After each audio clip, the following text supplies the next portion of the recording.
Welcome to the Plato Paradigm, a paradigm shift in reading Plato's dialogues. Episode 126, Meno 90c to E. We already guessed last time that the next question Socrates would ask is, if we want Meno to become a good person at virtue, would we not send him to people of virtue? This, we already discussed, would be problematic because we're saying if we want Meno to be good at being good, wouldn't we send him to good people? As it happens, Socrates doesn't ask any question of the sort. Instead, he backtracks. Ho de de moi palin periton autone pe. Tell me again in this way about the same things. But instead of letting Anytus say anything, Socrates reformulates the question that he had asked previously about the people we should send Meno to if we wanted him to be a good doctor. Paratus iatrus famen pempontes tonde kalosan epempomen, bulominoi iatron genestai. Sending to the doctors, we claim we would send this person well or finely, wishing him to become a doctor. This is supposed to summarize the previous question, but Socrates has dropped one important point, good, which really shouldn't have been there in the first place. It is not the student who should become a good doctor, but the teachers who should already be good doctors, who would then make him at least a doctor. Ar hotan tuto legomen, tote legomen, hoti paratutus pempontes auton, sophronoimen an, tus antipoiumenus tetes technes malonetus me, kai tus miston pratomenus ep auto tuto, apophenantas, hautus didascalus tu bulomenu ienae tecai manthanen. Whenever we say this, are we saying this? That we would be sound-minded sending him to these, the ones claiming the techne more than those who don't, and making a wage from this very thing, revealing that they are teachers of the one wishing to come and learn. Socrates here gives two criteria for determining who is a teacher. Firstly, the one who claims to have the techne. That's a very important point. If you want to teach a techne, you really should have it already. But here the criterion isn't having the techne, but claiming to have the techne, which is why the second criterion is quite important, and that is that the person makes money from the techne. Making money is a criterion that someone is a successful technites, craftsman. So if we are looking for a teacher of a techne, we need to find someone who claims to have the techne and actually makes money from the techne. Someone who has credentials, basically, albeit circumstantial. The assumption is that other people wouldn't pay the craftsman money if the craftsman was not good at his craft. Ar upros taute blepsantes kalosan pempoimen? Nay. Wouldn't we send him well, finally, if we looked towards these things, these criteria? We have again the image of looking at something to judge something else.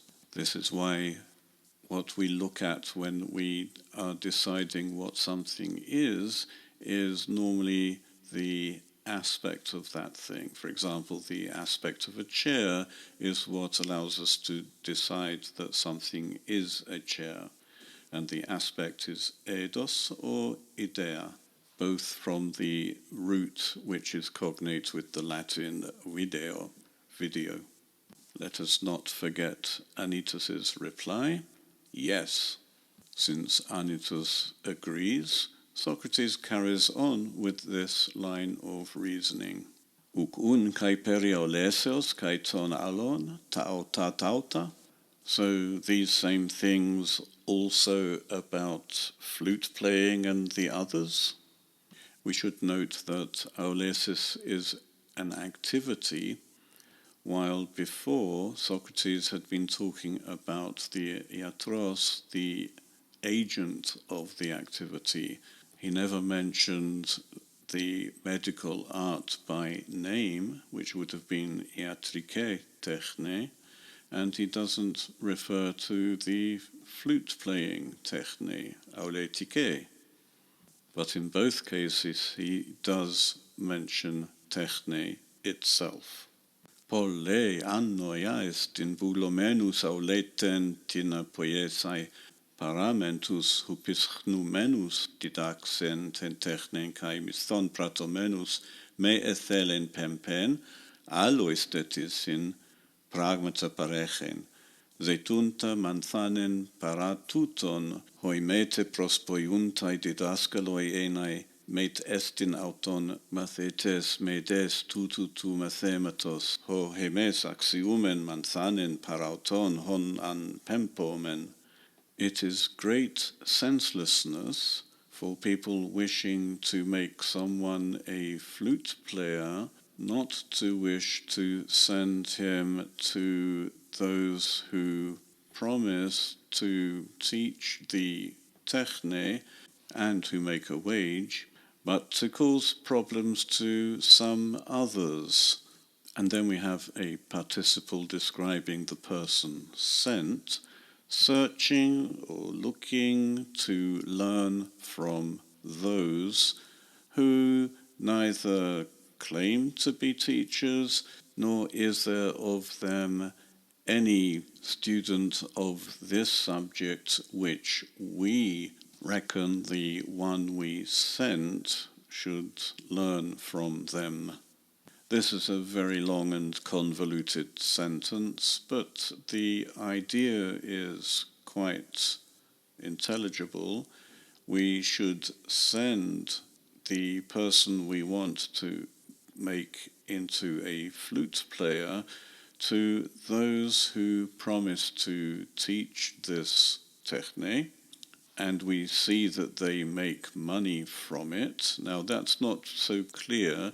Are they making money from flute playing or from teaching the profession? Socrates just says that they are making money, and it's obviously connected in some way to the techne of flute playing, but it isn't clear whether the money comes from flute playing or teaching flute playing. At any rate, we have the same two criteria that we had with the medical techne, which is that the potential teacher has the techne and they make money from the techne. It's not clear here that they make money from flute playing. There's still a difference here, and that is that the teachers here claim or promise to teach the techne. The doctors didn't. This time Socrates gives us the corollary of people who are not to be considered teachers.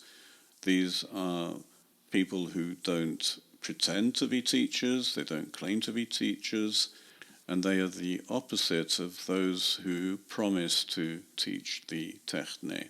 In the doctor example, where the potential teacher doesn't claim to be able to teach, he simply has the techne. And this is still true here, that someone who doesn't pretend to be a teacher may still have the techne. And the opposite of the second criterion, which is that they make money from the techne, here it's very emphatically connected with teaching the techne. These people don't have any students. If you don't have students, you're not making money from your techne, from teaching the techne, that is. So we can already see that Socrates is gradually moving away from people who have a techne to people who claim to be able to teach the techne. And instead of making money from practicing their techne, they are now people who make money from teaching their techne. Upole soi doke alogia enai? Naima dia emwege kayamathia pros. Doesn't this seem to you to be a great lack of reason? Alogia, the opposite of logos, reason. What is the senselessness here? Not being willing to send someone to the correct people, the ones who claim to teach a techne and the ones who make money from teaching the techne. And instead of that, I mean, that would be bad enough, but it's even worse if you choose to send your potential student to people who don't claim to teach, and they don't have students, which proves that they can't teach. They don't make money from teaching their techne. Anytus does think this is stupid. Yes, by Zeus, it seems to me at least, and in addition, in other words, in addition to being alogia, it is amathia, a lack of education, ignorance. This is actually a very fitting word here because we're talking about education, and if we send someone to the wrong teachers, it shows that we haven't learnt about education. How would we have learnt? We would have had to go to teachers who claim to know how to teach the techne, whatever the techne is.